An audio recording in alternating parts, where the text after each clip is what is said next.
नमस्कार दोस्तों, मैं आचार्य ध्यानामी और यहाँ जो है एक ग्रंथ के ऊपर बात कर रहा हूँ। विज्ञान भैरव तंत्र। मैंने पहला वीडियो बना है विज्ञान भैरव तंत्र पे।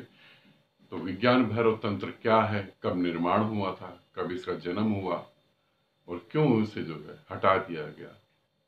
तो यहाँ पर अभी मैं उसका परिचय ही दे रहा हूँ। और जो ये मैं परिचय दे रहा हूँ, जो विज्ञान भैरव तंत्र के बारे में बोल रहा हूँ, ये मेरा अपना खुद का एक्सपीरियंस है।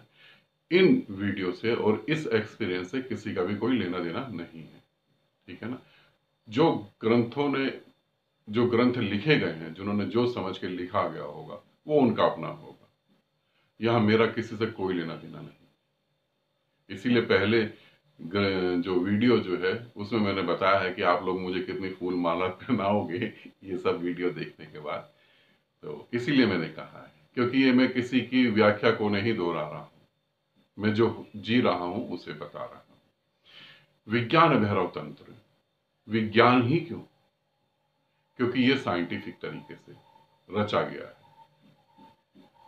विज्ञान भैरव, भैरव मतलब निराकार रूप में जो एक हो चुका है और जो शरीर के साथ जुड़ा हुआ है, जो ऊर्जा के साथ भी जुड़ा है, जो पदार्थ के साथ भी जुड़ा है, जो पदार्थ और ऊर्जा में कहीं भेद नहीं कर पा रहा, जो कहता है कि मैं पदार्थ में भी सत्य हूं, ऊर्जा में भी सत्य हूं, जो कहता है कि मैं मृत्यु में भी सत्य हूं, मैं जन्म में भी सत्य हूं, मैं वैराग्य में भी सत्य हूं, मैं राग में भी सत्य हूं, मैं वासनाओं में भी हूं और मैं वासनाओं के परे भी हूं, क्योंकि मेरे बिना कहीं कुछ भी नहीं। वो है भैरव। दूसरी बात, तंत्र मतलब विधि। अब एक प्रश्न उठता है, फिर भैरवी कौन, फिर पार्वती कौन, फिर मां पार्वती कौन,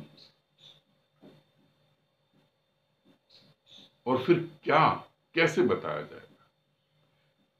तो मां पार्वती पदार्थ में है और ऊर्जा को समझने की कोशिश कर रही है।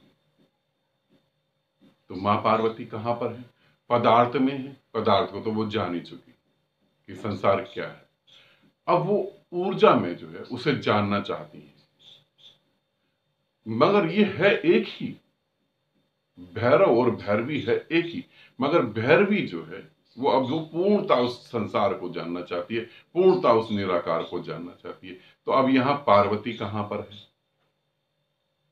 ग्रंथ में जो पार्वती है वो तो है, ग्रंथ में जो मां पार्वती है वो तो है, मगर जीवन में अब पार्वती कहां पर है? जीवन में पार्वती जो है वो है आप लोग। जीवन में जो पार्वती है वो है आप लोग साधक। आप साधक हो पार्वती। शायद ऐसी व्याख्या कभी किसी ने नहीं करी होगी और शायद आगे कोई कर भी नहीं पाएगा, क्योंकि मां पार्वती आप हो। क्योंकि आप पदार्थ तो जान ही रहे हो, आपके लिए संसार व्यर्थ प्रतीत हो रहा है, आपको संसार में अब कोई रस नहीं है, मगर आपको वो निराकार मिल नहीं पा रहा। उस स्थिति में जो है, उस स्थिति में आप खड़े हो। अब आप प्रश्न पूछ रहे हो, कैसे कैसे ये सब कुछ हो सकता है?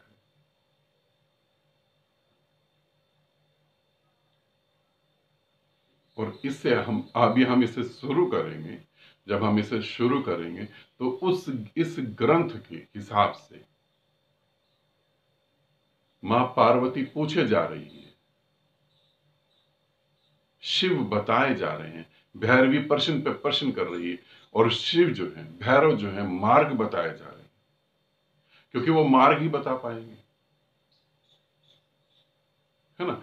वो मार्ग ही बता पाएंगे। वो कभी भी नहीं कहेंगे कि निराकार ऐसा होता है, निराकार वैसा होता है, निराकार ये होता है, निराकार वो होता है। वो मार्ग बताएंगे कि ये मार्ग है, इसके द्वारा तुम जान सकते हो। ऐसे समझें, एक बच्चा मां के गर्भ से पैदा होता है और वो पैदा होने पर जो है अंधा है।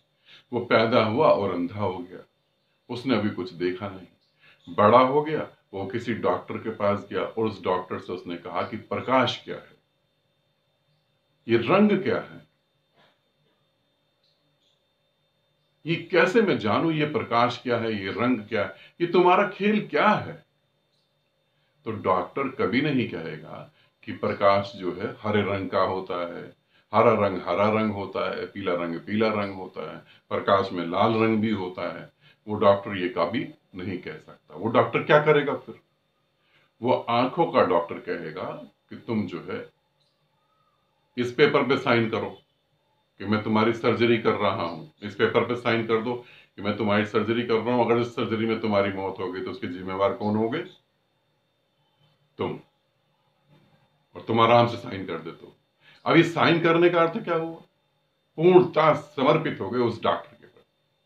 फिर वो तुम्हें ले जाता है और तुम्हारी आंख की सर्जरी करता है और आंख ठीक हो जाती है और तुम देखने लगते हो। बात खत्म हो गई। यही विज्ञान भैरव तंत्र तुम्हें कह रहा है कि मेथड बता सकते हैं, प्रकाश क्या है वो नहीं बताया जा सकता। यदि तुम्हें कोई कहता है कि प्रकाश ये है, प्रकाश वो है, मौत के बाद ये होता है, मृत्यु में ऐसा होता है, मृत्यु में ऐसा होता है, तो तुम समझना वो डॉक्टर नहीं होगा। कंपाउंडर हो सकता है, केमिस्ट हो सकता है, डॉक्टर तो नहीं हो सकता। डॉक्टर सीधा सीधा कहेगा कि तुम मेरे पे निर्भर मत हो, तुम देखो, तुम जानो। इस ग्रंथ को शुरू करने से पहले हम कैसे वो जाने, हम कहां खड़े हो, तो ग्रंथ की पूरी भूमिका को समझो, पूरे बेस को समझो। भैरव और भैरवी गहन प्रेम में है, आलिंगन में, एक दूसरे में समा रहे हैं, गहन प्रेम में। इसे समझने की कोशिश करो। तुम्हारे पास अगर तुम्हें कहा जाए कि तुम्हें पैसा चाहिए, किस लिए पैसा चाहिए? थोड़ा सोचो। किस लिए पैसा चाहिए? बहुत ज्यादा खाना खाओगे इसलिए पैसा चाहिए? पूरा गोल्ड से, सोने से लद जाओगे इसलिए पैसा चाहिए? किस लिए चाहिए? पैसे से जो है तुम उस प्रेम को पा सको। तुम्हें मान सम्मान चाहिए, नाम चाहिए, सब कुछ चाहिए, किस लिए चाहिए? वो प्रेम पाने के लिए। यदि तुम ये कहो कि मैं प्रेम को हटा देता हूं और सब कुछ पा लेता हूं, तो मुझे लगता है तुम कभी नहीं कहोगे कि हां, क्योंकि सब कुछ ना भी मिले तो भी प्रेम के साथ तुम अच्छे से जी सकते हो। प्रेम महत्वपूर्ण है। कबीर के पास बहुत बड़ी गाड़ी और बंगला, नौकर चाकर नहीं थे। साईं के पास अरबों खरबों की जायदाद नहीं थी। बुद्ध ने सब कुछ छोड़ दिया था। क्यों? क्योंकि एक ऐसा विदाउट रीजन प्रेम को पाने के लिए। प्रेम महत्वपूर्ण है। और जब तुम छोटे से प्रेम में होते हो, अपनी पत्नी के साथ, बच्चों के साथ, जब छोटे से प्रेम में होते हो, छोटा इसलिए कह रहा हूं कि वो एक क्षण है, एक क्षणिक प्रेम है। तो जब उस क्षणिक प्रेम में तुम होते हो तो अंदर से ये उठता है, कहीं ये खो ना जाए, कहीं ये छूट ना जाए, कहीं ये मिट ना जाए। यदि तुम ठीक ठीक किसी के प्रेम में उतरोगे या कोई तुम्हारे प्रेम में उतरेगा तो तुम्हें ये भय जरूर होगा कहीं ये खो ना जाए, मृत्यु आगे तो क्या हो। प्रेम को तुम किसी भी कीमत पर नहीं खोना चाहते। और विज्ञान भैरव तंत्र जो है, ये एक अकेला ग्रंथ ऐसा नहीं है। पूरा का पूरा धर्म जो है उसका आधारभूत प्रेम है, करुणा है, और कुछ भी नहीं। विज्ञान भैरव तंत्र कहां से चालू होता है? वो प्रेम से चालू होता है। भैरवी मां पार्वती शिव से पूछती हैं, कैसे मैं तुम में लीन हो जाऊं? ये तुम्हारा रहस्यमय जो जगत है ये क्या है? कैसे मैं तुम में लीन हो जाऊं? शिव उसे सूत्र बताते हैं, विधियां बताते हैं कि ऐसे ऐसे।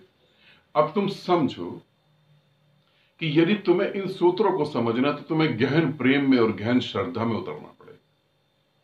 श्रद्धा अपने प्रति, तुम्हें गहन प्रेम में उतरना पड़ेगा। ये सूत्रों को बहुत प्रेम पूर्वक तुम समझोगे। तुम विचारों का, बुद्धि का उपयोग करोगे हृदय तक आने के लिए, और फिर हृदय का उपयोग करोगे नाभि तक आने के लिए। इस तरीके से चीजों को समझना। इसीलिए जो है इसका बहुत ज्यादा विरोध करा गया है। तंत्र का क्यों विरोध करा गया है? तंत्र सूत्र जो है, विज्ञान भैरव तंत्र जो है, विज्ञान भैरव तंत्र किसी मंदिर को, किसी धार्मिक स्थल को, किसी धार्मिक ग्रंथ को, किसी धार्मिक गुरु को, किसी को भी वैल्यू नहीं देता। ये कभी नहीं कह सकता कि तुम फलाना जगह जाओ और ध्यान साधना करो। ये कभी नहीं कह सकता कि शराब छोड़ो और तुम ध्यान साधना करो। ये कभी नहीं कह सकता कि किसी पंडित और पुरोहित के पास जाओ और फिर तुम ध्यान साधना करो। ये कभी नहीं कह सकता कि तुम शुद्ध हो जाओ और फिर ध्यान साधना करो। ये कहता है कि तुम अशुद्ध हो, वहीं से परमात्मा को ढूंढ लो।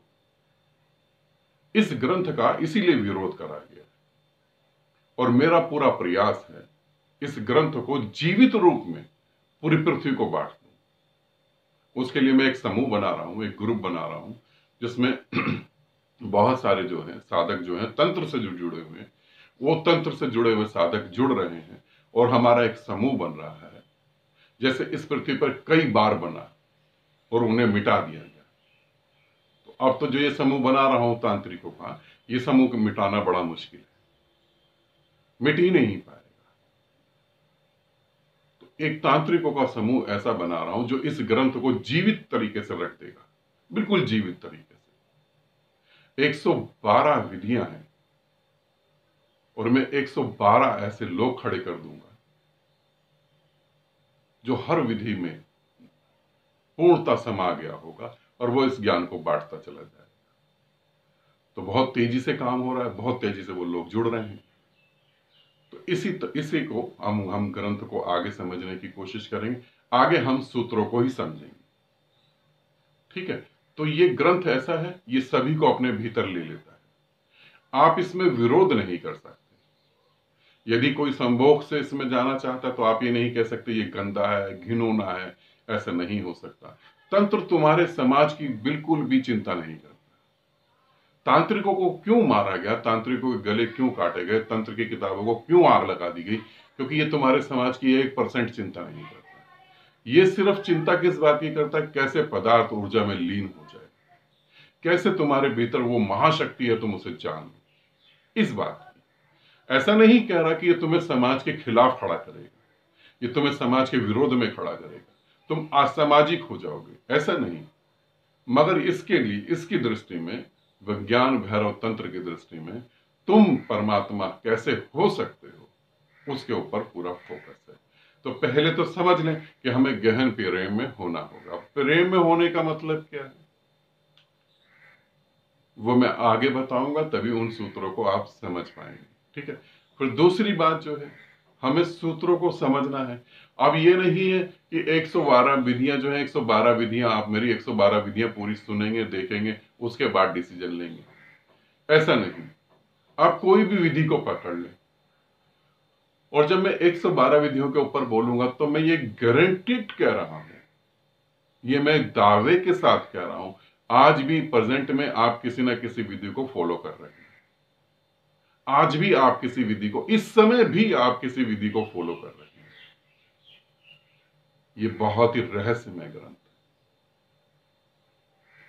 तो इसमें सब कुछ समाया हुआ है। नशा भी है, ब्लैक मैजिक भी है, संभोग भी है, प्रेम भी है, वैराग्य भी है, राग भी है, त्याग भी है।